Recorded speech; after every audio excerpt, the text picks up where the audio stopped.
नमस्कार दोस्तों, ये video editorial compilation for mains का पार्ट है। आप प्लेलिस्ट में जाके एडिटोरियल की वीडियोस पेपर वाइज और टॉपिक वाइज देख सकते हो। और अगर आप दिसंबर 2019 के बाद की वीडियोस को देखना चाहते हो तो वीडियो के नीचे मौजूद ज्वाइन बटन की सहायता से आप मेंबरशिप को ज्वाइन कर सकते हो। चलिए डिस्कशन स्टार्ट करते हैं। आप जीएस पेपर 2 के इस टॉपिक से आर्टिकल को रिलेट कर सकते हो।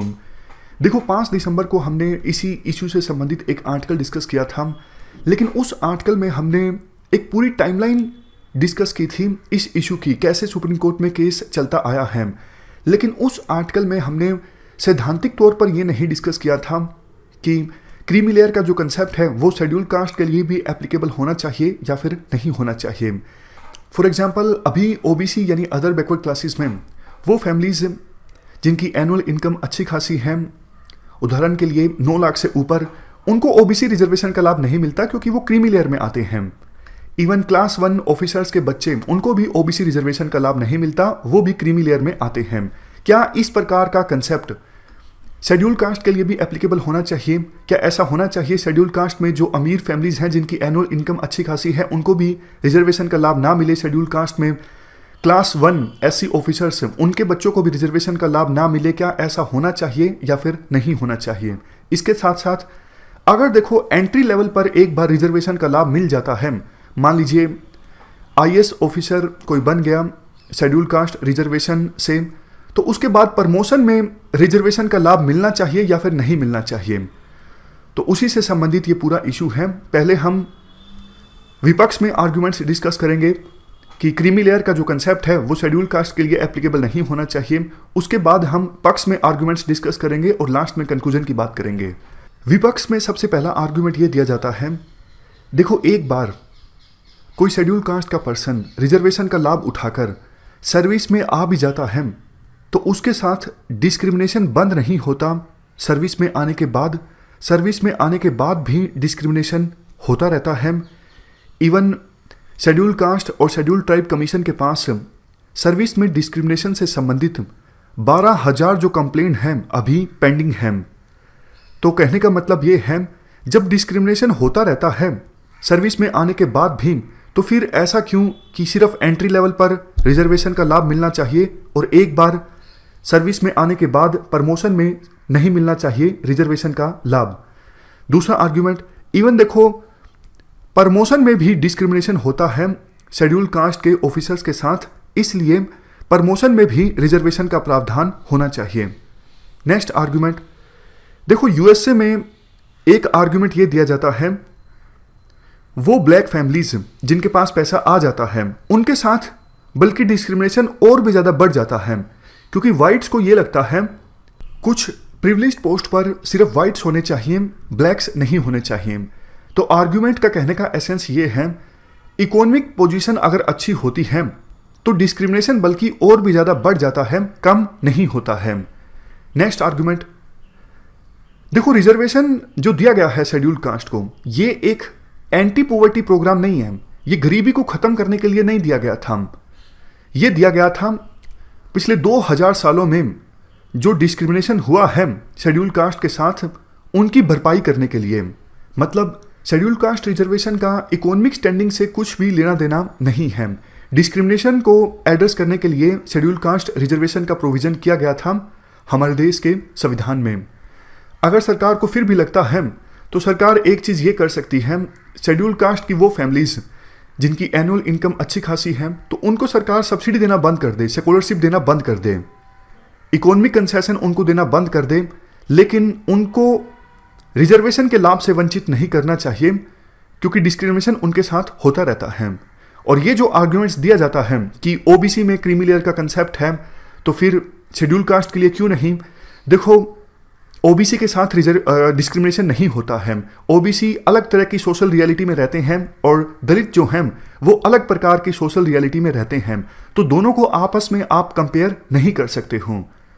नेक्स्ट आर्ग्यूमेंट, हमारे संविधान निर्माताओं ने ऐसा कुछ प्रोविजन नहीं किया था, तो अब सुप्रीम कोर्ट के द्वारा ऐसा प्रोविजन करना गलत है, संविधान की मूल भावनाओं के अगेंस्ट है। नेक्स्ट आर्ग्यूमेंट, देखो, सुप्रीम कोर्ट के वर्डिक्ट में एक कॉन्ट्राडिक्शन भी दिखती है। एक तरफ सुप्रीम कोर्ट ये बोलता है कि शेड्यूल कास्ट रिजर्वेशन में बैकवर्डनेस एक पैमाना नहीं होना चाहिए, और दूसरी तरफ सुप्रीम कोर्ट ये भी बोलता है कि इकोनॉमिक बैकवर्डनेस के आधार पर शेड्यूल कास्ट में रिजर्वेशन दिया जाए और क्रीमी लेयर का कंसेप्ट हो। तो फिर ये कॉन्ट्राडिक्शन हो गई। एक तरफ आप बोलते हो कि बैकवर्डनेस पैमाना होना ही नहीं चाहिए और दूसरी तरफ आप इकोनॉमिक बैकवर्डनेस के आधार पर रिजर्वेशन देने की बात करते हो शेड्यूल कास्ट को। लास्ट आर्ग्यूमेंट, देखो दलित एक क्लास है, मतलब एक पर्सन के आधार पर हमें यह तय नहीं करना चाहिए कि उसे तो ऑलरेडी रिजर्वेशन का लाभ मिल गया है, फिर बार बार क्यों, वो तो अमीर था और उसे क्यों रिजर्वेशन का लाभ मिलना चाहिए। सिंगुलर एंटिटी नहीं है दलित एक पूरी क्लास है। तो आप जब इस प्रकार के फैसले करो तो पूरी क्लास को देखते हुए करो। ये सारे आर्गुमेंट्स हमने डिस्कस किए जो एडवोकेट करते हैं कि शेड्यूल कास्ट के लिए क्रीमी लेयर का कंसेप्ट एप्लीकेबल नहीं होना चाहिए। अब हम पक्ष में आर्गुमेंट्स डिस्कस करते हैं क्यों शेड्यूल कास्ट में भी क्रीमी लेयर का जो कंसेप्ट है वो एप्लीकेबल होना चाहिए।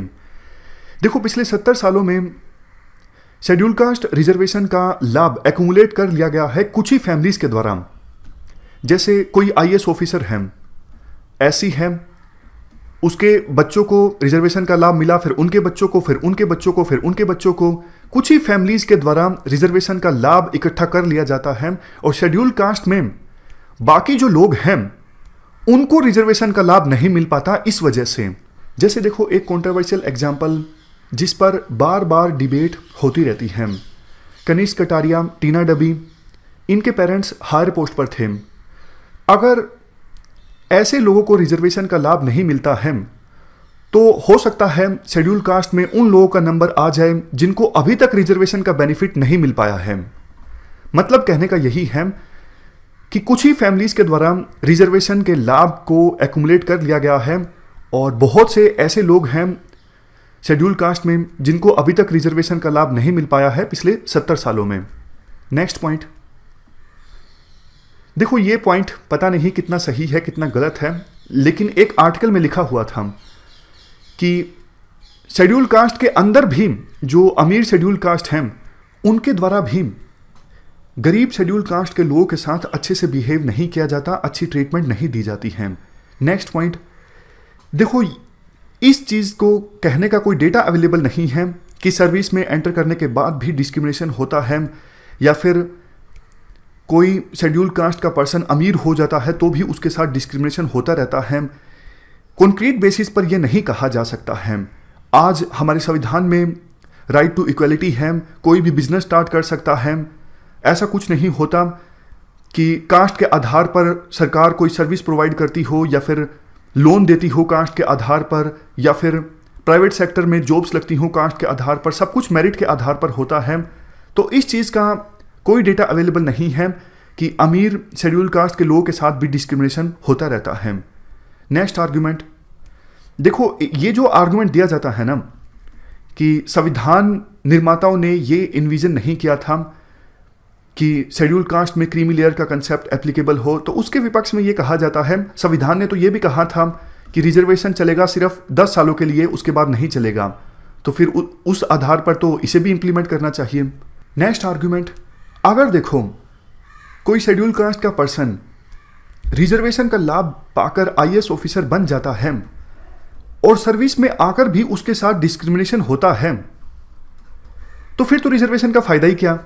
रिजर्वेशन का लाभ उठाकर भी अगर डिस्क्रिमिनेशन खत्म नहीं होता है, इसका मतलब तो ये हुआ ना कि रिजर्वेशन से डिस्क्रिमिनेशन खत्म नहीं हो रहा है।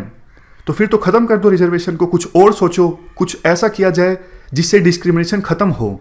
नेक्स्ट आर्गुमेंट, देखो जो असली डिस्क्रिमिनेशन होता है आज भी हमारे देश में, वो किन के साथ होता है। जैसे मैनुअल स्क्वेंजर्स हों, गांव में लैंडलेस मजदूर हों, उस लेवल पर डिस्क्रिमिनेशन होता है। लेकिन सच्चाई ये है उनको रिजर्वेशन का लाभ नहीं मिल पाया है। तो अगर क्रीमी लेयर का कंसेप्ट एप्लीकेबल होगा तो ऐसे लोगों को रिजर्वेशन का लाभ मिल सकेगा, उनका नंबर आ सकेगा। इसलिए शेड्यूल कास्ट के लिए भी क्रीमी लेयर का जो कंसेप्ट है वो एप्लीकेबल होना चाहिए। अब कंक्लूजन बताइए आप, कंक्लूजन क्या होगा। कंक्लूजन देखो सिंपल ये होगा कि और ज़्यादा डिटेल्ड और कॉम्प्रिहेंसिव स्टडी की आवश्यकता है, सर्वे कंडक्ट करने की आवश्यकता है, इससे पहले कि हम कंक्लूजन पर निकल सकें। शेड्यूल कास्ट में क्रीमी लेयर का कंसेप्ट इंप्लीमेंट होना चाहिए या फिर नहीं होना चाहिए। इस डिस्कशन में फिलहाल इतना ही है। Thank you very much for discussion.